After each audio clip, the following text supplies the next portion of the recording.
El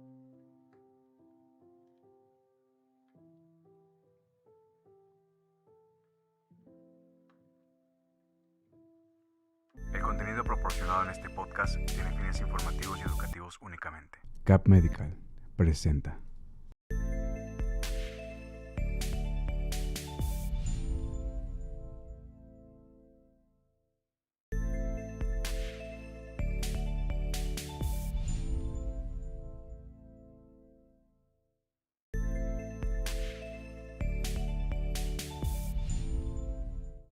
Buenas tardes, ¿cómo están? Oigan, estamos nuevamente desde las redes de UNO con una nueva consulta virtual, una nueva semana, pero antes de eso, antes de entrar aquí con ustedes para que el doctor Alcides Lozano nos dé como más información como cada semana en lo que ha sido este proyecto por varios meses, ya casi un año, Doc. Estamos hablando de las temporadas navideñas y de todo esto, pero bueno, primero, Doc, ¿cómo está? Muy bien, Carla, muchas Sí. gracias. Aquí contento de estar otra vez con ustedes para seguir hablando sobre enfermedades neurológicas. Sí, justo nosotros también, pero pues antes de que empezara el live estábamos hablando de que el lunes 25 y el lunes primero Ujú. caen el lunes, o sea, bueno, válgame la redundancia, estos 2 días festivos caen el lunes, entonces vamos a decidir o usted va a decidir qué vamos a hacer esos días, si usted va a hacer un live desde su casa, así con el recalentado y todo, o se va a pausar la consulta virtual, ¿ok? Sí. No me veo en la cámara, Alex, ¿todo bien? Me escucho. Ok, bueno, está bien.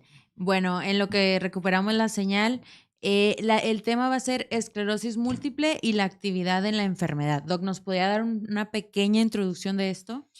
Sí, bueno, como sabemos, pues la esclerosis múltiple es una enfermedad que es de origen autoinmune, pero no es una enfermedad autoinmune como otras que conocemos, por ejemplo, lupus o artritis reumatoide, que también están dentro de este grupo de enfermedades autoinmunes, en donde a veces requerimos la presencia de ciertos anticuerpos en nuestro organismo para llegar al diagnóstico de la enfermedad, dentro de otros criterios clínicos, ¿no? En la esclerosis múltiple, sabemos que nuestro propio sistema inmunológico por alguna razón se activa y empieza a atacar a nuestro sistema nervioso, pero no se ha podido, o más bien no es debido a la presencia de algún anticuerpo en nuestro organismo que provoca que se desarrolle la enfermedad. Entonces, Ok. ha habido diversos factores ambientales propios de cada persona que se han estado investigando para determinar cuál es la causa que origina esta activación o sí, autoactivación del sistema inmunológico contra nuestro propio sistema nervioso, inclusive la presencia de o no de ciertas infecciones virales que pudieran predisponer al desarrollo de esta enfermedad. Además de eso, sabemos que es una enfermedad es progresiva en un porcentaje de pacientes y que además en algunos pacientes, que es la gran mayoría, se caracteriza por tener estos periodos de actividad que se catalogan como recaídas, Ok. ¿sí? Entonces aquí lo que Que muchas veces, Doc, he escuchado, digo, yo no ajá. tengo experiencia, las recaídas son más peligrosas inclusive. Bueno, las recaídas, ¿qué significa? Significa que haya la aparición de una nueva lesión en alguna parte de nuestro sistema nervioso, que en la gran mayoría de las veces tiene que ser, ocurre a nivel cerebral, pero no hay que olvidar que también estas ocurren a nivel de la médula espinal. Aquí lo difícil a veces para nosotros, bueno, o para los pacientes, que yo creo que nosotros como médicos neurólogos, porque muchas veces está la duda para los pacientes, ¿qué es una recaída? ¿Cuándo se debe de considerar como tal una recaída? Diagnosticarla a tiempo para tratarla también a tiempo, porque las recaídas, pues, se tienen que tratar, Tratar. ¿sí? Pero siempre al momento de que nosotros vemos por primera vez o damos el diagnóstico recién a un paciente, la primera pregunta que nos llega a la cabeza es, ¿cómo elegir la terapia? ¿Cómo saber que ese paciente pudiera ser, mejor controlado con una terapia de alta eficacia o una terapia que no es de alta eficacia? Porque no todos los pacientes se tratan de la misma manera. Y muy posiblemente la pregunta que pudiera surgir a los pacientes es que yo quiero que me traten con el medicamento que tenga mayor eficacia para el control de esta enfermedad.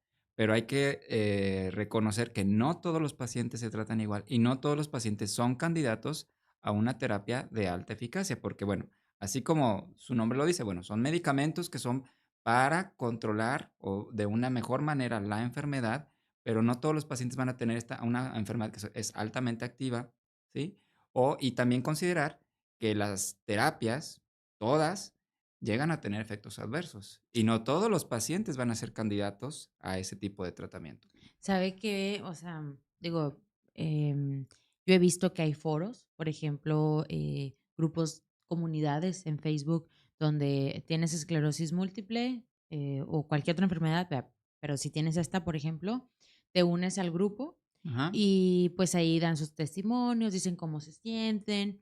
No sé qué tan perjudiciales pueden ser porque empiezan a comparar de yo tomo este medicamento, no, yo tomo el otro, pero tú por qué estás tomando ese, no, a mí ese casi me mandó al hospital muy rápido. Entonces, yo aquí siento que sí sería bueno, Doc, que usted, bueno, primero decirle al paciente que confíe en su neurólogo, por algo es un médico de cabecera, y que si no confía, que pida una segunda opinión a un neurólogo, porque como bien usted está diciendo, todos los organismos reaccionamos diferentes a.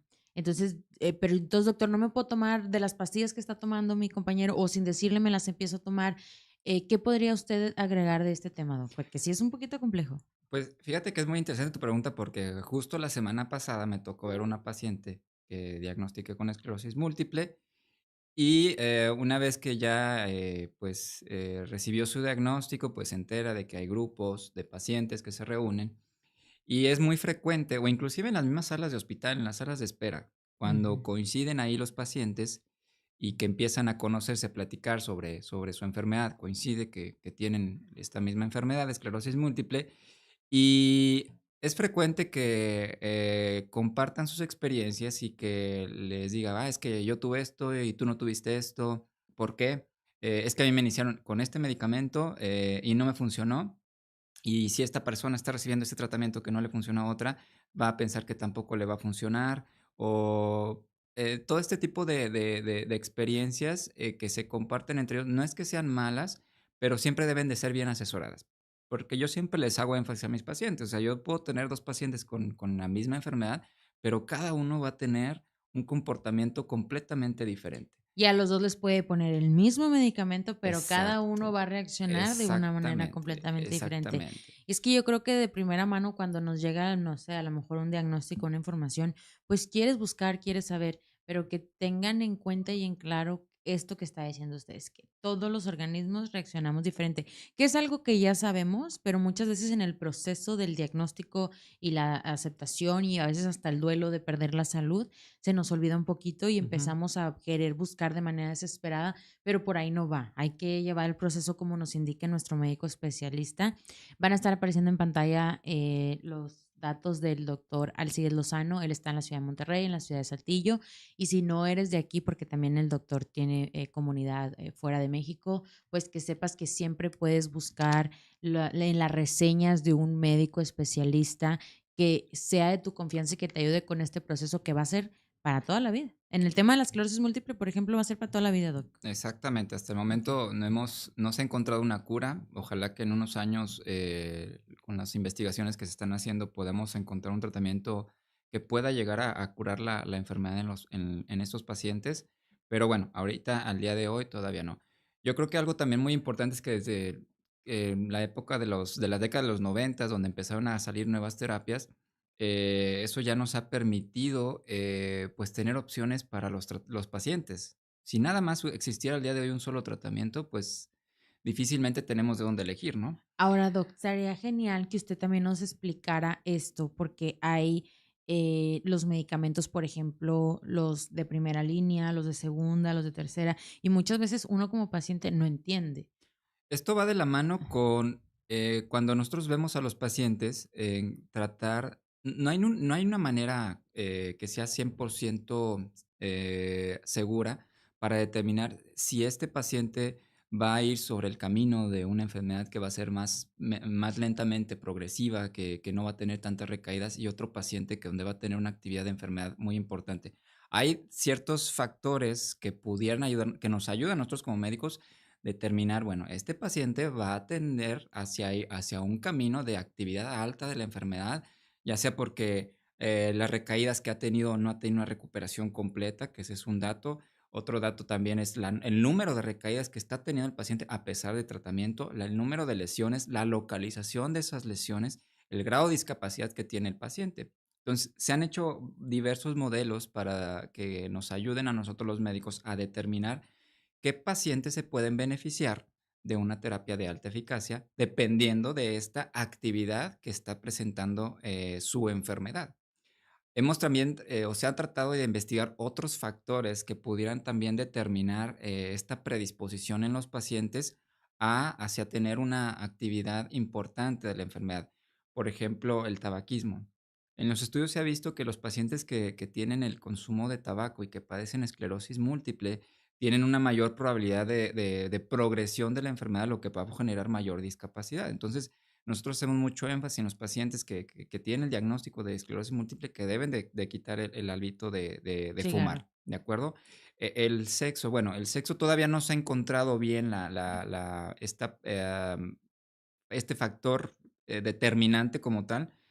Sí se ha visto que en los hombres la enfermedad tiende, no quiere decir que sea seguro en el 100% de las cosas, pero tiende a ser un poquito más activa que en las mujeres, ¿sí? Ok. Entonces, este también pudiera ser un factor, pero debemos de tomarlo todo en conjunto, no nada más uno es suficiente para determinar, eh, la actividad de esta enfermedad, sino debemos de también tomar en cuenta el grado de discapacidad que tiene el paciente, las recaídas que ha estado presentando el paciente, la cantidad de lesiones, la carga lesional, la atrofia a nivel de la corteza cerebral por medio del estudio de resonancia magnética. Y esto obviamente también se va dando con el seguimiento, porque muchas veces pasa de que cuando llegamos hacemos el diagnóstico y se inicia un tratamiento, ¿sí?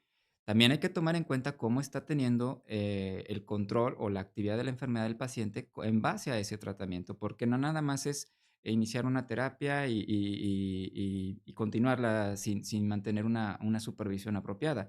Debemos de ver esta respuesta a unos cuantos meses después de iniciada.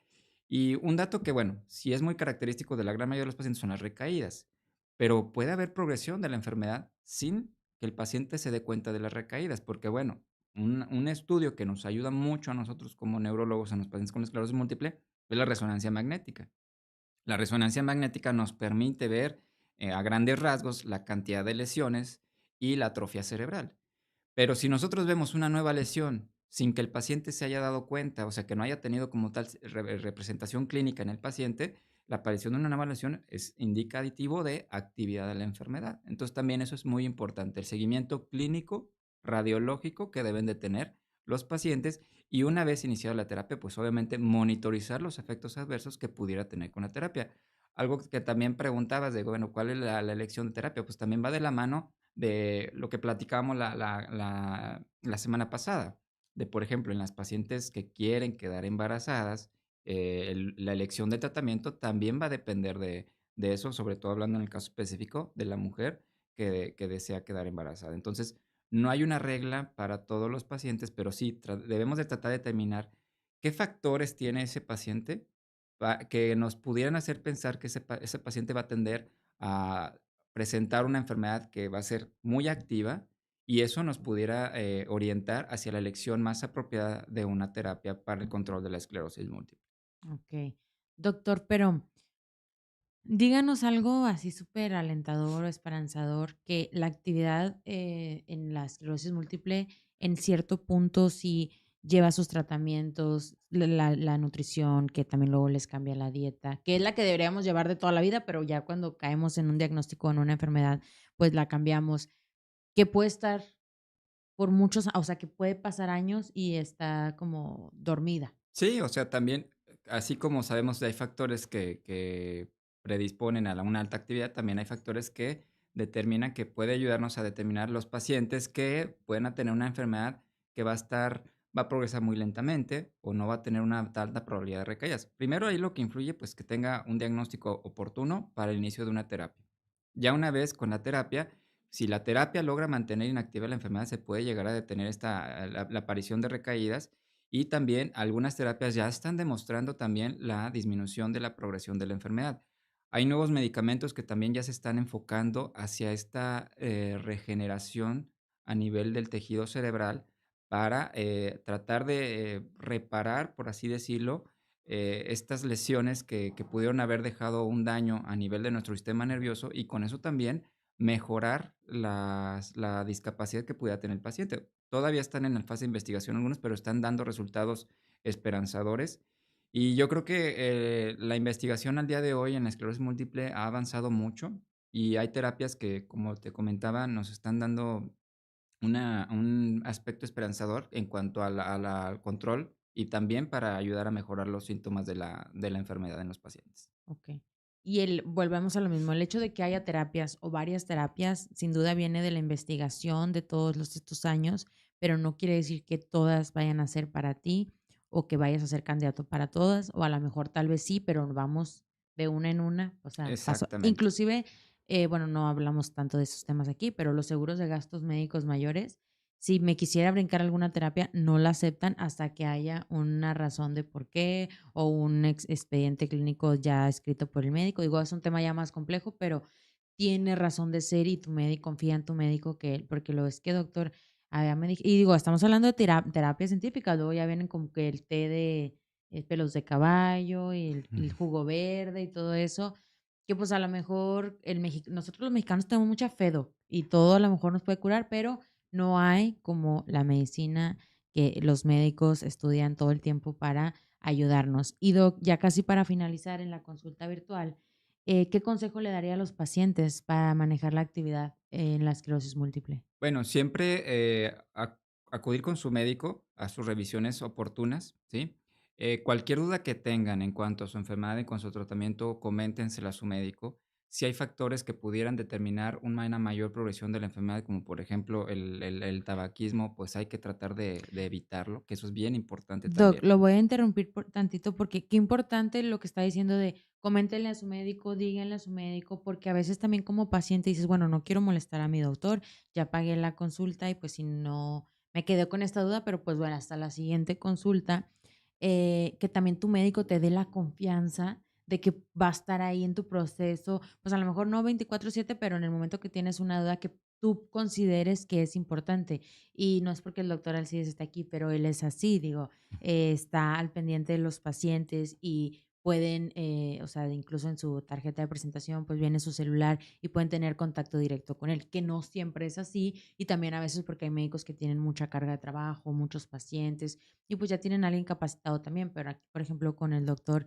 es contacto directo, entonces eso para mí, por ejemplo, en algún momento como paciente es muy importante porque tengo la fuente así directo Ujú. y ya no hay intermediarios ni nada, entonces sí es importante que también, si no me estoy sintiendo a gusto porque mi médico no me está contestando, o yo me estoy sintiendo porque yo, por ejemplo, no sé, no con usted, pero en algún otro lugar de que es que siento que no me está poniendo atención. No, yo necesito que me pongan Ujú. atención y me muevo así, hasta que estés contento porque es para el resto de tu vida. Entonces, este consejo que nos acaba de dar es muy importante, de que yo sé que usted sí lo hace, pero busca que tu médico esté ahí para cualquier pregunta que tengas, dudas importantes. Ya Ujú. chiflazones no, ¿eh? Sí, bueno, ¿cuál otra, Doc? Bueno, y también, aparte de establecer una buena comunicación, cualquier duda que pudiera surgir después, también comentarla.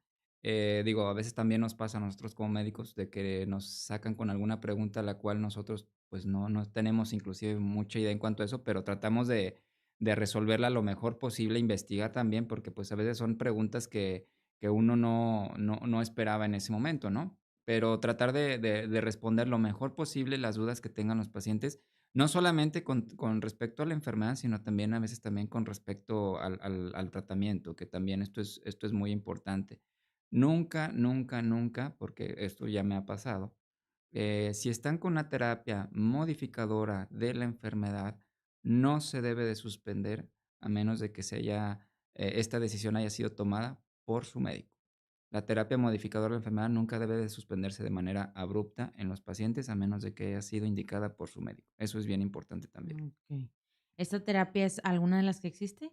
Pues todas, o sea, porque también por algunas situaciones a mí también me ha tocado ver en consulta pacientes que suspenden el tratamiento por que alguna otra persona se lo indicó y esto provoca que la persona pues sea expuesta a recaídas y ya me ha pasado. Entonces, el tratamiento para la esclerosis múltiple, la terapia modificadora debe de continuarse hasta que su médico neurólogo decida que se deba de interrumpir por la razón que sea o porque se va a hacer algún cambio hacia algún otro tipo de terapia. En estas terapias, Doc, me imagino que hay oral, intravenosa. Exactamente, tenemos ya terapias orales, terapias intravenosas, subcutáneas, también ya están entrando, Están lo entrando muy cual fuerte las las subcutáneas. subcutáneas, todo esto con el fin de que el paciente tenga un mejor apego al tratamiento. Hay pacientes que cuando es terapia oral están de acuerdo en continuar con el tratamiento, otros pacientes dicen, no, yo prefiero intravenosa porque siento que me hace mejor efecto, pero bueno, la elección va a depender mucho de la actividad, de la enfermedad, si es una persona que tiene una enfermedad altamente activa y pues obviamente también de los efectos adversos que pudiera ocurrir con este tipo de tratamiento, que también eso es muy importante que nosotros debemos de estar monitorizando Ok, en los pacientes. perfecto. Sí, pues es que, digo, a veces es difícil como estar tomando de ir una pastilla y queremos la intravenosa porque así sentimos que ya nomás va a ser un día y no vamos a batallar, pero es la que mejor se nos acomode para que tengamos una vida digna, con salud a lo más que se pueda, de acuerdo Ujú. a la terapia. Pero bueno, pues por esta semana nos toca despedirnos de este espacio de las redes de uno que se hace con, pues, toda la información de nuestro experto y con todo el amor de parte del host, que en este caso soy yo, su amiga Carla Garza.